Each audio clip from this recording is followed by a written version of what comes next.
Jessore battalion ৪৯ BGB ব্যাটালিয়নের তত্ত্বাবধানে বেনাপোল এলাকাতে আমরাখালী চেকপোস্টে আজকে ২৪শে সেপ্টেম্বর আমরাখালী চেকপোস্টে মিস্টার মাহফুজুল্লাহ নামে একজনকে আমরা গাড়ি থেকে আটক করে এবং সন্দেহভাজন হিসেবে প্রাথমিকভাবে তাকে জিজ্ঞাসা করা হয় এবং তার দেহ তল্লাশি করে আমরা প্রায় ৪.৫ কেজি স্বর্ণ উদ্ধার করতে সক্ষম হই এবং তাতে ১৯টি স্বর্ণের বার রয়েছে এবং গোয়েন্দা তথ্যের ভিত্তিতে আমরা তাকে জিজ্ঞাসাবাদের মাধ্যমে সোনা চোরাচালান রোধে যারা জড়িত আছে তাদেরকেও আইডেন্টিফাই করার চেষ্টা করছি এবং তাকে আইনের আওতায় আনার জন্য আমরা বাকি কার্যক্রমগুলো চলমান রেখেছি।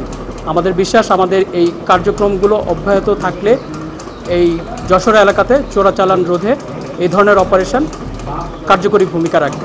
শিয়া বাটার ও ভিটামিন ই সমৃদ্ধ lily glam beauty soap. Lily always beautiful. আমরা তাকে এখন আজকে আটক করেছি এবং তাকে প্রয়োজনীয় জিজ্ঞাসাবাদ চলছে এবং পুলিশ এবং আমরা যৌথভাবে তাকে পরবর্তীতে জিজ্ঞাসাবাদ করে তাদের সাথে যারা জড়িত তাদেরকে আমরা আটক করার চেষ্টা করছি এবং ভবিষ্যতে এটা চলমান থাকবে।